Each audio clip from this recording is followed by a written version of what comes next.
Ya, selamat sore pemirsa. Bagaimana kabar Anda hari ini? Semoga Anda dan keluarga dalam kondisi yang sehat ya. Senang sekali saya Hendri Saputra bisa kembali hadir menyapa Anda dalam program Jogja Sehat. Anda bisa bergabung bersama kami di line telepon 0274 580 800 dan topik yang akan kita bahas bersama dokter spesial yang telah hadir di studio ini adalah mengenai mengenal penyakit stroke. Kita ketahui penyakit stroke adalah top 3 silent killer yang ada di dunia, di mana juga itu merupakan menjadi perhatian kita semua. Tapi bukan berarti penyakit ini tidak bisa dihindari. Ada banyak hal yang harus kita perhatikan, banyak hal yang harus dilakukan tentu saja. Memasuki usia-usia rentan 40 tahun, itu bisa dilakukan banyak hal yang kita lakukan untuk menghindari agar serangan itu tidak terjadi pada kita. Betul ya dok ya? Untuk membahas permasalahan tersebut, saya telah bersama dengan Dr. M. Ardiansyah Adinugraha MK SPN dari Fakultas Kedokteran UMY. Apa kabar dok? Baik, alhamdulillah mas. Alhamdulillah, terima kasih sudah bergabung bersama kami untuk memberikan ilmu tentu saja kepada pemirsa juga yang mungkin di rumah memiliki pengalaman atau pemirsa sendiri ataupun tetangga saudara mengenai bagaimana kita mengatasi penyakit stroke ini. Ada tanda-tandanya ya dok, tentu saja nanti kita akan bahas semuanya. Anda bisa bergabung sekali lagi di 02745 800, tetapi sebelumnya kita akan melihat video yang satu ini.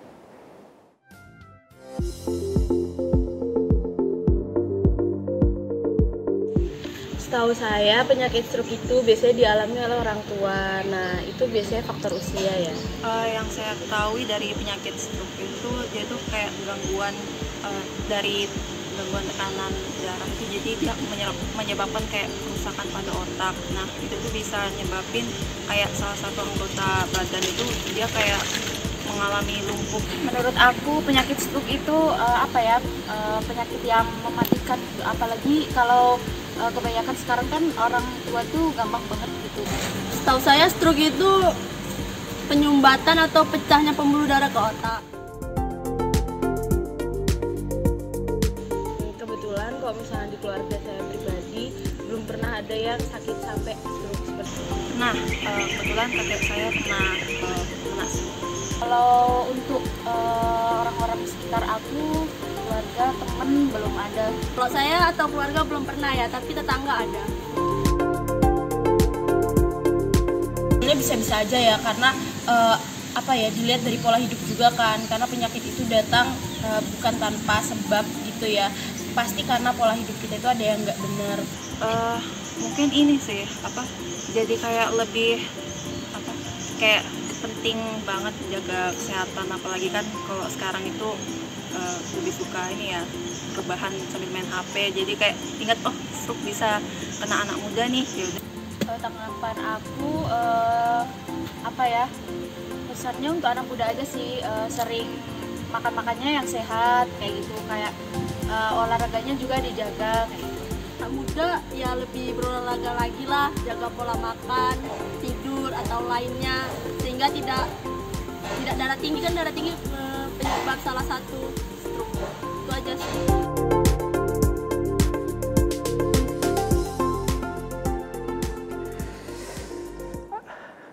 Iya dok, tadi beberapa masyarakat kita sudah mendengar seperti apa testimoni mereka mengenai stroke, dan rata-rata sudah mengenal stroke, apa itu stroke. Kemudian ternyata juga ada beberapa, kebetulan mereka perwakilan dari kaum muda semua ya dok ya, artinya dengan habit atau kebiasaan anak muda sekarang yang mungkin banyak bermain gadget, kemudian terus rebahan, kaum mager begitu, itu juga menjadi salah satu hal yang harus diperhatikan. Karena sebelum siaran ini dimulai saya juga sempat ngobrol sama dokter, ada kecenderungan bahwa yang mengalami stroke ini semakin kesini banyak dialami usia muda begitu ya dok. Nah, sebelum jawab ke sana dok, apa yang sebetulnya yang dikenal dengan stroke ini, apa sebetulnya? Kalau saya bilang stroke itu adalah serangan otak mas. Serangan otak. Dan bersifat mendadak. Wow. Tidak pernah bersifat kita bilang pelan-pelan jadi berat, tidak pernah. Dia selalu datang dengan tiba-tiba.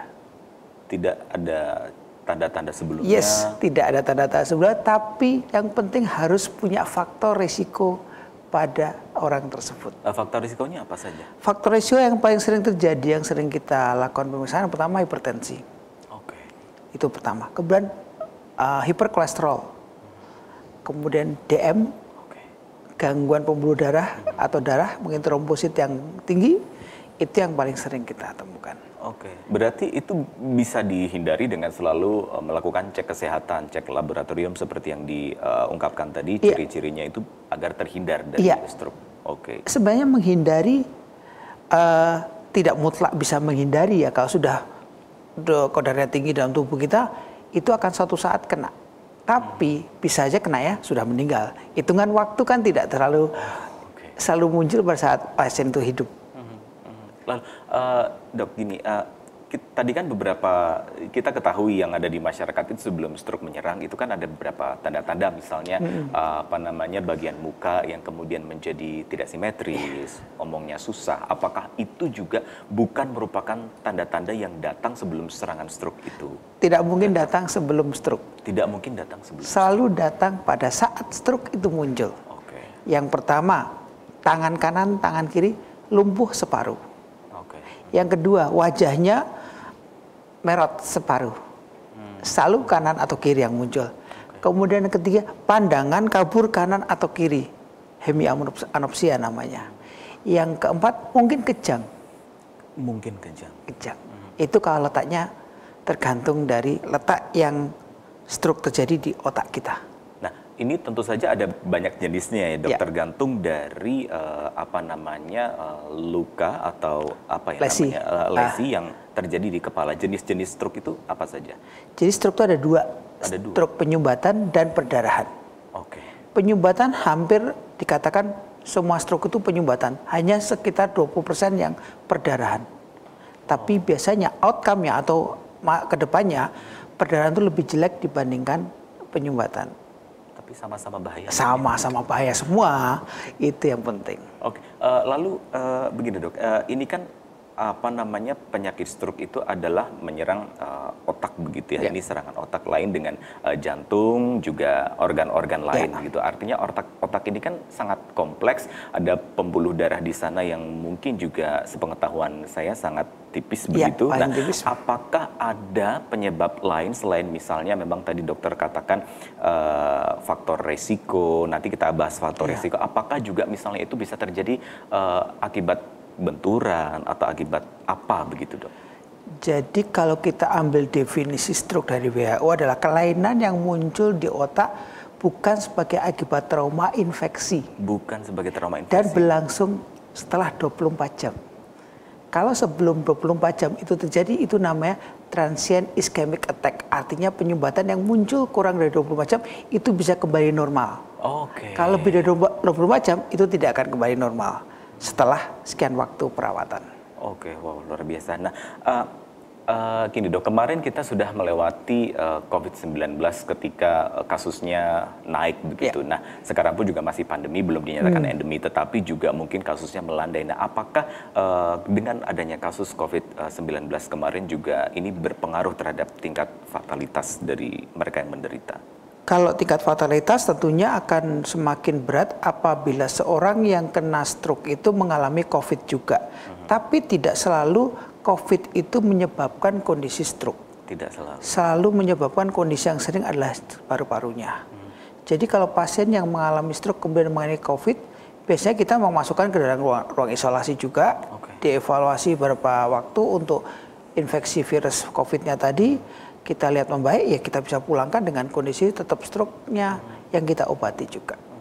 Nah dok, ini faktor resiko apa saja sebetulnya yang mempengaruhi seseorang ini kemudian terkena stroke yang ini kan kita tidak pernah tahu kapan kenanya, tapi kemudian juga datangnya mendadak tiba-tiba, padahal yang sepengetahuan orang-orang mungkin bisa dikenali dengan tanda-tanda tadi, tapi ternyata tanda-tanda itu yang di muka menjadi perut dan sebagainya itu datang setelah serangan stroke begitu ya Pak. Itu faktor risiko apa yang mempengaruhi? Faktor risikonya tentunya pertama hipertensi tadi seperti saya bilang. Dia punya hipertensi, dia harus hati-hati karena suatu saat bisa saja terjadi serangan kalau dia tidak minum obat anti hipertensi. Kolesterol jangan sampai di atas 250. Gula jangan sampai di atas 200. Itu untuk menghindari serangan yang akan muncul di kemudian hari. Yang lain-lain, ada beberapa faktor risiko yang sedang diteliti seperti adanya nilai darah yang tinggi atau kondisi lain yang sedang dinilai oleh dokter-dokter. Itu masih belum dijadikan faktor risiko yang bisa dinilai. Nilai darah itu sebenarnya? Nanti kita lihat di Oke, layar saya. nanti oke. Tadi di video sebelumnya di testimoni dari beberapa masyarakat anak muda tadi mengatakan bahwa stroke ini identik dengan penyakit yang mereka sudah usia lanjut begitu. Apakah itu juga ada korelasinya? Sangat mungkin. Karena untuk stroke yang infak atau penyumbatan itu biasanya berlangsung setelah misalnya di usia 30 dia sudah tensinya tinggi, kolesterolnya tinggi, gula tinggi, tidak diawasi dengan baik, dan makan yang tidak dijaga, nanti mungkin usia 50 tahun akan stroke. Tapi pada usia muda ada juga stroke-nya, Mas. Nah, ini dia yang menjadi perhatian bersama begitu. Usia muda itu yang pernah dokter tangani usia berapa? 3 tahun. Oh, 3 tahun. 3 tahun. 3 tahun. Dia masih di bawah 5 tahun. Ya. Masih balita. Jadi kayaknya kalau stroke seperti anak muda itu memang menyerangnya, stroke-nya pecah pembuluh darahnya, hemoragik. Oke. Karena memang ada sisi tertentu dari pembuluh darah otak itu yang lebih rapuh dibandingkan orang lain. Itu ditandai kalau mungkin usia-usia 20 tahun bisa ditandai dengan dia sering pusing kepala kalau mikir sesuatu. Sering pusing, langsung pusing? Sering hipertensi. Oke. Itu yang menyebabkan kondisi yang mungkin serangan stroke nanti di usia 20 tahun baru kena. Udah kena. Berarti kondisi satu orang dengan yang lain ini kan kondisinya berbeda-beda? Beda. Penyakit bersifat individualistik sekali. Oh, sangat individual. Jadi ketika tadi ada bayi bahkan umur 3 tahun yang sudah terkena stroke itu berarti memang bawaan dari lahir? Bawaan dari lahir. Oke. Oke, jadi makin horor ya. Tapi ini sekali lagi bagi Anda yang ingin bergabung sama kami di 0274580 tadi dokter mengatakan bahwa ini ada di usia muda, kemudian ciri-cirinya adalah ketika seseorang itu memikir terlalu berat itu menjadi lebih pusing begitu, Dok. Nah, bagaimana kita mengenali ciri-ciri itu ketika pusing memikirkan sesuatu itu pusing yang nyeri biasa kemudian hilang, atau ketika kita memikirkan sesuatu kemudian pusing terus-menerus? Kalau pusing seperti itu biasanya nyeri kepala yang bersifat primer, tidak diawali dengan benturan ataupun infeksi. Selalu merasakan nyeri paling tidak di bagian belakang kepala dan bentuknya nyut-nyutan. Karena pembuluh darahnya itu berdenyut. Di bagian belakang? Belakang. Paling sering di bagian nyut-nyutan begitu. Nyut-nyutan. Oke. Itu harus diwaspadai. Diwaspadai. Dan kalau perlu kontrol ke dokter. Apa sebetulnya yang apakah gini, sekarang kan fasilitas kesehatan di apotek sudah menyediakan laboratorium untuk mengecek kadar gula darah, kolesterol, hipertensi dan sebagainya. Apakah ketika itu dilakukan secara rutin juga bisa menghindari kita dari serangan stroke? Kalau rutin insya Allah bisa, Mas. Cuman untuk yang pembuluh darah pecah itu tidak bisa dinilai dengan laboratorium. Harus di scanning, CT scan. Oke, CT scan. Tapi orang kan muda jarang mau CT scan. Karena ngapain sih CT scan? Kan enggak. Enggak ada kewajiban kan. Lalu baiknya gimana, Dok? Ya itu pada saat muncul nyerinya tadi. Oh, pada saat munculnya nyeri. Dan berulang. Oh, berulang. Berulang. Kalau dia pada saat mikir kerjaan, saat kuliah, saat suatu hal yang dia mikir sesuatu menjadi pusing atau nyeri, bukan pusing ya. Pusing kan muter ya. Kalau nyeri. Kalau nyeri kepala itu CT scan yang berperan dalam menentukan jenis pembuluh darah dia. Oke, dari selama dokter menangani penyakit atau keluhan kesehatan ini, rata-rata saat ini trennya apakah masih lansia? Tentu saja mendominasi begitu ya. 95% lansia. Apakah ini bisa disembuhkan? Stroke itu bisa sembuh, tapi dengan catatan tidak bisa 100% seperti semula kondisinya. 95% bisa, 90% bisa, tapi 100% jarang. Oke, ya. Saya bilang jarang, karena ada juga yang bisa 100%, tapi sebenarnya tidak tampak kalau 100% itu. Jadi 97, 98. Oke, ini semakin menarik. Nanti kita akan gali lebih jauh lagi seperti apa penanganan ketika ada saudara kita mungkin yang kemudian terkena stroke, apa yang harus dilakukan begitu ya. Kita harus jeda dulu, dokter. Nanti kita lanjutkan lagi. Usai jeda pariwara berikut kita akan lanjutkan lagi. Tetaplah bersama kami.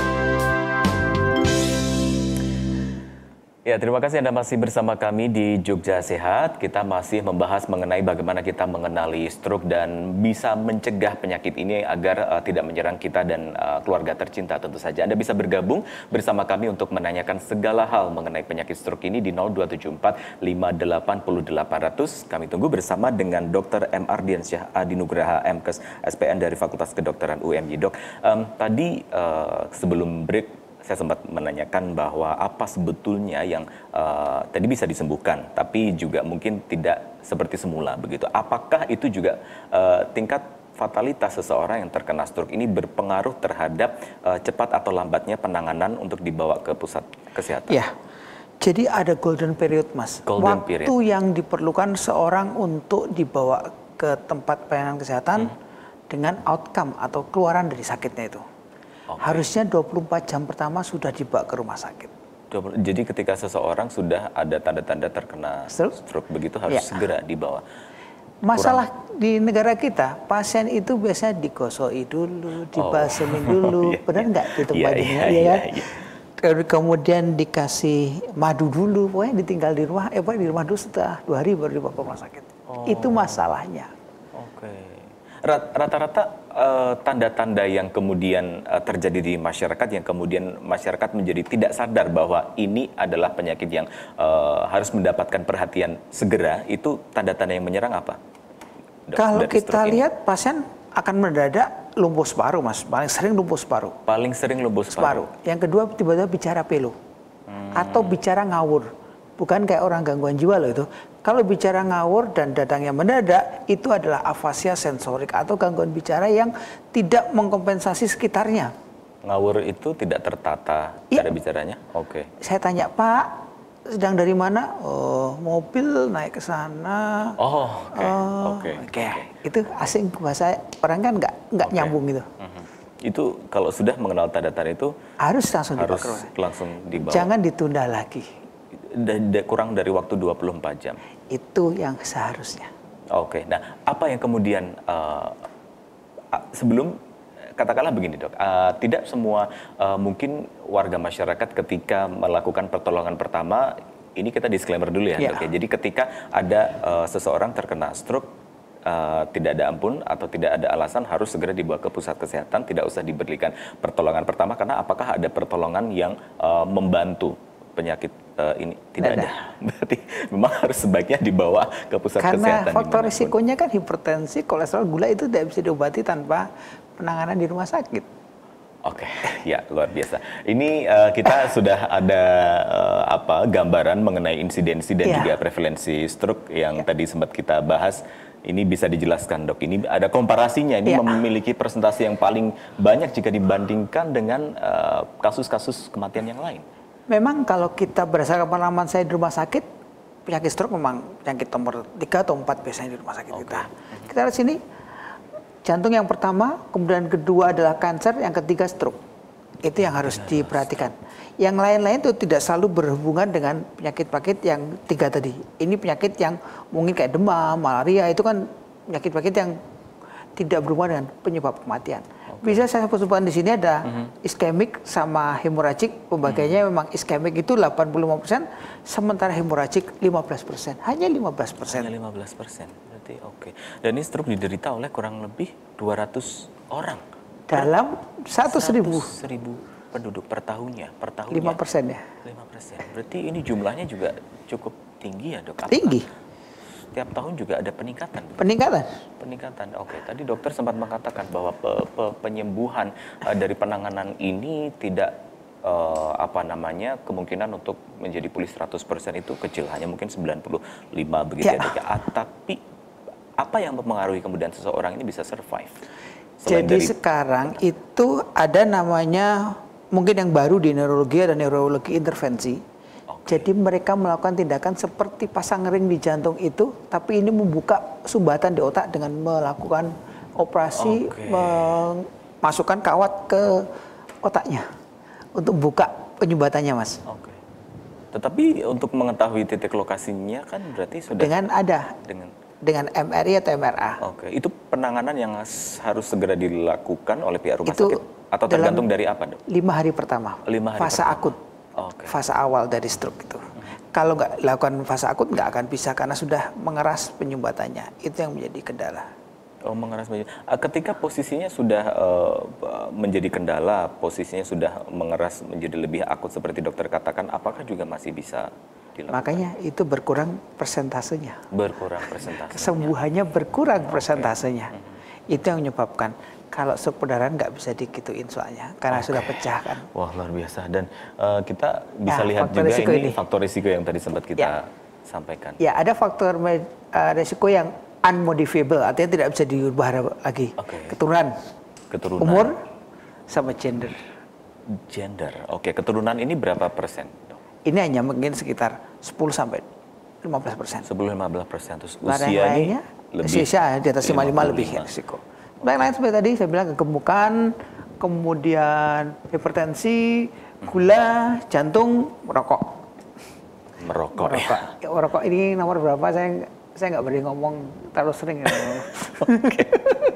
Oke. Dan ini gender antara pria wanita mana yang resiko? Sebenarnya kalau saya pikir sama saja gender nggak akan pengaruh. Nggak akan pengaruh. Laki atau perempuan lebih tinggi mana serangannya tidak akan beda. Oke. Nah, ini kita lihat lagi Jenis ya, dok stroke, ya. Ini yang penyumbatan mas. Bisa lihat yang penyumbatan, yang kuning itu adalah kolesterolnya atau gula yang menyumbat, sehingga dari sebelah kiri yang lebar itu menjadi tipis. Itu yang menyebabkan stroke berhenti kalau ini ya, tertutup dok, semua, yang kuning. Oke. Kemudian Nah, yang itu kan yang tadi saya bilang dimasukkan kawat di sini lokasinya. Ya. Oke. Kemudian yang perdarahan pecah pembuluh darahnya. Tergantung dari letaknya di mana. Seperti saya bilang tadi, lesi di otak kan ada bagian depan, samping, belakang, itu tergantung menjadi penyebab. Yang paling rawan adalah di batang otak. Di batang otak. Yang bisa menyebabkan mati batang otak. Pasien tidak merespon apalagi dari pemeriksaannya, sehingga kadang-kadang harus pakai alat bantu. Baik, dok, tadi dokter mengatakan bahwa ketika seseorang terkena penyakit stroke ini tidak yang mempengaruhi fatalitasnya yang kemudian tidak tertolong adalah tidak segera dibawa ke rumah sakit begitu. Nah, di kita wilayahnya kan tentu berbeda-beda ya dok. Ada yang kemudian dekat dengan pusat layanan kesehatan, ada yang kemudian pusat layanan kesehatan tuh jauh. Apa yang kemudian bisa dilakukan terlebih dulu sebelum mendapatkan layanan kesehatan? Oke. Sering seperti itu saya lemparkan juga ke mahasiswa di UMY. Kalau kamu posisimu di Natuna, kalian nemu pasien stroke, mau kamu apain? Jawabannya apa dok? Kan nggak bisa jawab.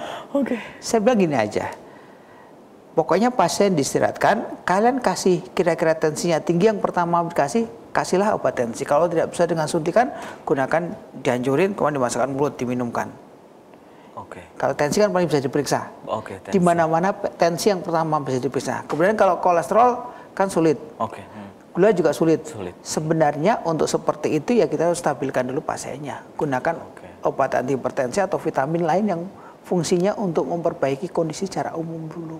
Ada vitamin? Ya, vitamin C, vitamin B, ya kita pakai itu dulu aja. Karena itu memang paling tidak mencoba menstabilkan pasien. Setelah itu siapkan kalau memang pakai kapal, pakai boat, ya harus dibawa ke rumah sakit. Itu yang penting. Jadi ketika memang seseorang sudah terindikasi curiga nih seperti tadi dokter katakan ada kelumpuhan di sebagian badan itu memang seharusnya segera dibawa ke rumah sakit. Tetapi ada baiknya ketika memang sambil menunggu ambulan barangkali sambil menunggu dokter yang datang begitu dicek tensinya baru diberikan obat hipertensi untuk penolongan pertama. Tapi harus sesegera mungkin dibawa ke rumah sakit begitu. Nah, dok, ini kan dunia kedokteran ini kan semakin berkembang dengan pesat begitu. Banyak penyakit yang kemudian sekarang sudah ditemukan obatnya atau cara pencegahannya dan sebagainya. Nah, bagaimana dengan stroke ini dok perkembangannya? Kalau stroke saya pikir masih cukup stabil obatnya. Jadi kita tidak ada obat yang baru yang kita bisa untuk mencegah atau memperbaiki stroke secara umum. Karena yang diberikan tetap obat anti penyumbatan sama obat anti perdarahan. Sampai saat ini pun kita ke rumah sakit yang dengan kondisi primer ataupun yang rumah sakit daerah itu hampir sama obatnya. Hanya masalah paten sama generiknya saja. Karena paten itu bisa digabung dengan obat lain yang kita nggak tahu mungkin lebih baik outcome-nya dibandingkan obat yang generik, Mas. Cuman kan ya kita masih belum bisa menganggap itu hal baru atau bukan. Tapi kita berharap itu ya lebih baik sih kalau kita bisa kasih obat yang paten yang punya peranan dalam pengobatan, lebih baik kita seperti itu. Oke, sekarang kita ke ini, Dok, mereka yang sudah berhasil survive atau selamat dari serangan stroke ini. Serangan stroke ini ada beberapa kali ya kalau tidak salah, Dok. Bisa. Ada serangan stroke pertama. Ya, bisa. Bisa terulang lagi. Dan tambah berat. Oke. Serangan kedua, serangan ketiga selalu lebih berat dibandingkan serangan pertama. Apa yang mempengaruhi kemudian, apakah kita bisa menghindari ketika seseorang terkena stroke pertama, kita bisa menghindari agar tidak ada serangan kedua, tiga, dan seterusnya? Menjaga dan minum obat. Kalau dia pertama ketahuan faktor risikonya, itu harus dijaga. Oke. Dan fisioterapi. Untuk melatih gerakan yang tadinya lemah menjadi normal lagi, harus fisioterapi, Mas. Oke.